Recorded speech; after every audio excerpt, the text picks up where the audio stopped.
I'm just sad it's the final season.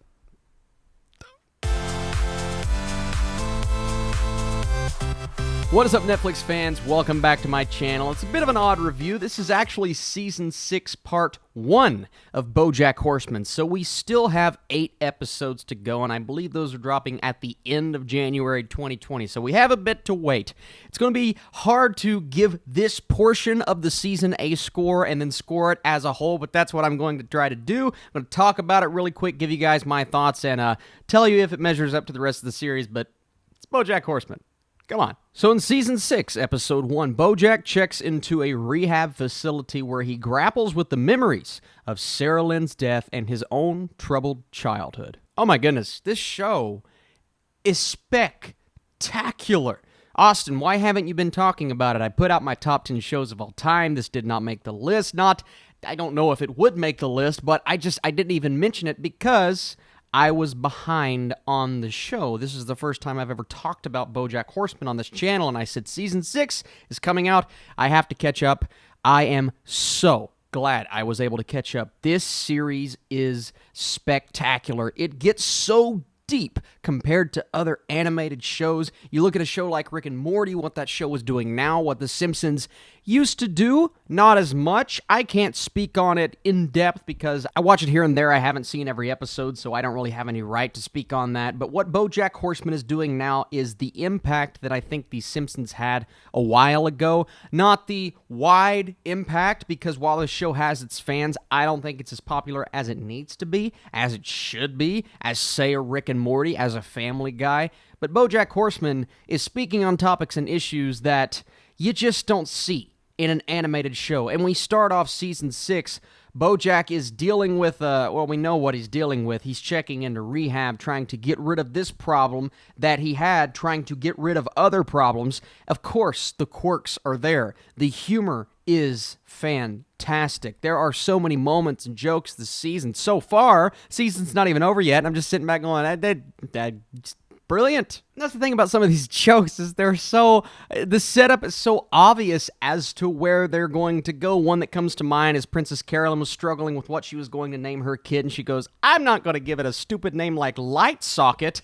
And the camera pans, and there's a mom and her son, and she's like, don't listen to her, Light Socket. And that delivery, combined with the setup for the joke, even though it was obvious, that is a prime example of the subtle and on-the-nose tad bit and sarcastic humor of BoJack Horseman that carries on into Season 6 and combines with the grappling of these very deep topics. You have depression that's handled towards the end of this first half of the season. You have rehab and everything that's going on with BoJack, of course. In Episode 2, there's a montage where Princess is trying to take care of her daughter, and the way that they showcase that with the music combined with the visuals, and they've done this plenty of times before, but this situation in particular, it means a lot. Because it means a lot to her, therefore it means a lot to us. The death of Sara Lynn is very prominent in this season, as it has been for a while, but there are multiple storylines kind of surrounding what actually happened with her, what her relationships were like. Maybe there's an investigation that starts going on during the season. That's extremely interesting.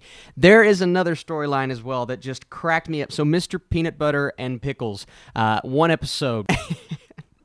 Their friends are trying to surprise them with a surprise party of sorts, without spoiling what the party is actually surrounded by, but there's a piece of information that needs to be shared between the two, and where that information leads them as a couple is hilarious, and it's tackled multiple times throughout the rest of the episodes, but just the way that entire situation is handled, and the fact that things get a bit awkward between all of the partygoers, so everyone is trying to sneak out and escape as they are having a conversation, and my goodness, Episode 4 was hilarious. I believe it was Episode 4, was absolutely hilarious. So many storylines like that this season. If you want to talk about the voice cast, it's as good as it's ever been. It's hard to compare all of these seasons just because everything is so consistently good with this show, consistently great with this show.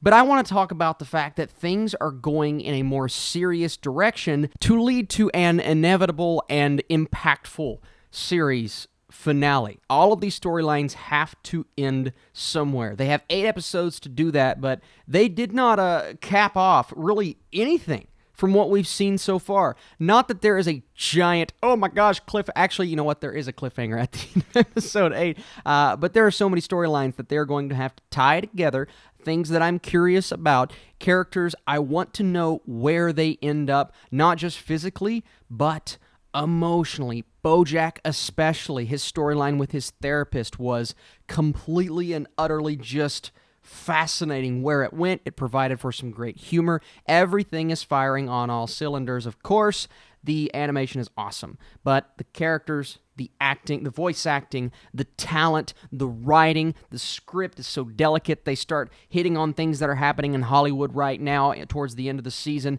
Things that may come across as a bit on the nose, but they handle it in such a funny, hilarious way. They tackle superhero movies, the impact that they have, trying to hire female directors. It does feel a bit random at times, a bit out of the blue, but it's not shoehorned in there to make you think that they're trying to slap you in the face with a message. No, it feels natural, and it's just funny. It's played for humor in the same way that Family Guy, The Simpsons, South Park, they play all of these things for humor, sometimes to send a message, but for humor. BoJack Horseman does that, and I believe it does it brilliantly. So far, what I've seen has been great. There are a few storylines that felt a bit off, but I want to see where they go. Some that did not capture my attention as much as others. But Will Arnett, Aaron Paul, of course, Alison Brie, everyone, fantastic. Will Arnett may be my favorite character of his to date. Just to recap my thoughts on the entire series so far, I am going to give Season 6, Part 1, this 8-episode span, an 88%. We have to see how it finishes out. If it finishes strong and I get a nice payoff for these storylines, I'll probably go in the 90s. I cannot wait for, I believe, January like 30th, 31st, something like that. And then that show's coming to an end.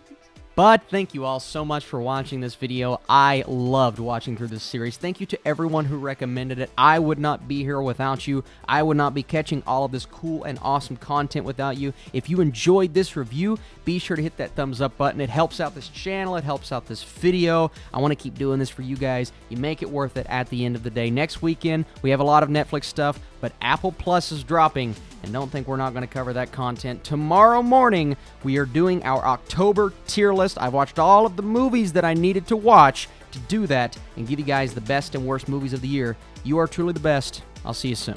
Christopher Nolan, I think they're the two best in the business right now, and I think they're both going to blow us away in terms of quality. So those are definitely my two.